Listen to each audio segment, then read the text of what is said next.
হক কথা বলার জন্য কোনো দল করা লাগে না। হক কথা বলার জন্য কোনো বিশেষ ব্যক্তির প্রয়োজন হয় না। হক কথা বলার জন্য ক্ষমতার প্রয়োজন হয় না।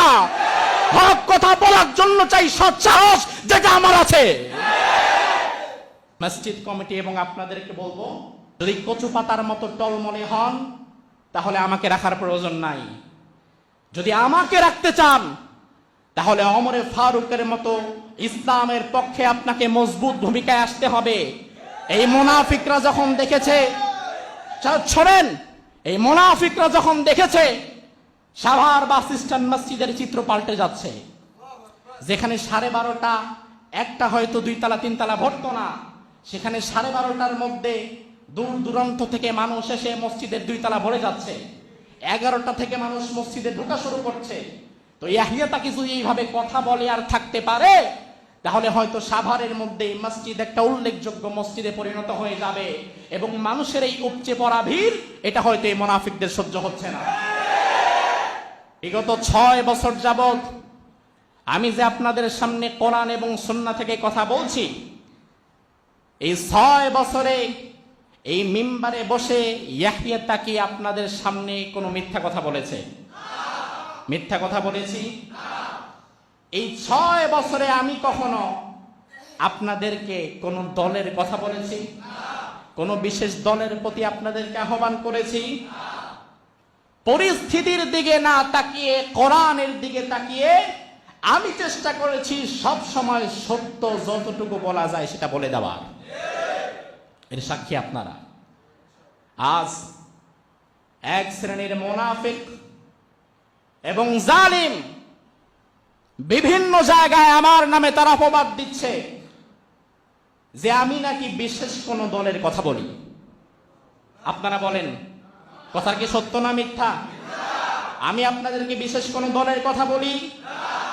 এক শ্রেণীর মুনাফিক বিভিন্ন জায়গায় তারা আমার নামে অপবাদ দিচ্ছে। ও মুসলমান, প্রিয় সাভারবাসী, কোরআন হাতে নিয়ে আজকে আপনাদেরকে বলে দিয়ে যাই, আমি ইয়াহিয়া তাকি বাংলাদেশের কোন রাজনৈতিক দলের নেতা কর্মী কিংবা কোন রাজনৈতিক দলের সাথে আমার কোনো সম্পর্ক নাই। আরে ভাই, হক কথা বলার জন্য কোনো দল করা লাগে না।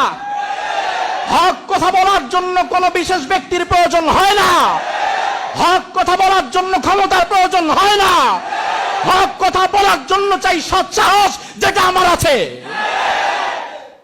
এরপরেও যদি আপনারা যদি মনে করেন এভাবে কথা বলাটা আমার অপরাধ, কোরআন হাদিস থেকে হক কথা বলাটা আমার অপরাধ, অন্যায়ের বিরুদ্ধে হক কথা বলাটা যদি আমার অপরাধ হয়, এই অপরাধ আমি মৃত্যু পর্যন্ত করতে রাজি আছি। সব ছেড়ে দিতে পারবো, কোরআন সুন্নাহর সঠিক কথাগুলা কখনো ছাড়তে পারবো না। আপনাদেরকে বলছি, আল্লাহর ওয়াস্তে এ সমস্ত অপবাদ দেওয়া বন্ধ করেন।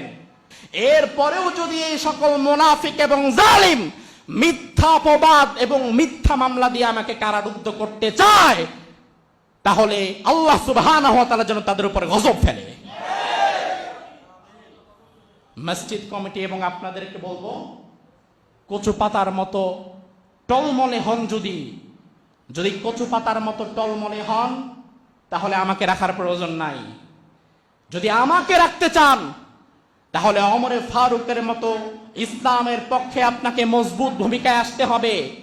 এই মুনাফিকরা যখন দেখেছে, শোনেন, এই মুনাফিকরা যখন দেখেছে সাভার বাস স্ট্যান্ড মসজিদের চিত্র পাল্টে যাচ্ছে, যেখানে 12:30 একটা হয়তো 2 তলা 3 তলা ভরতো না, সেখানে 12:30টার মধ্যে দূর দূরান্ত থেকে মানুষ এসে মসজিদের 2 তলা ভরে যাচ্ছে।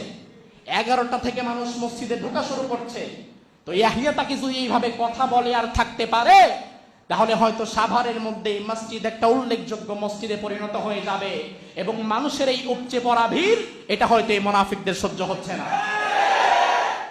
কিন্তু এরা জানে না, এই মুনাফিক এবং জালিমরা বুঝে না, ইয়াহিয়া তাকি কোনো দল করে না, তবুও মানুষগুলো কেন ঘন্টার পর ঘন্টা এই মসজিদে এসে বসে থাকে?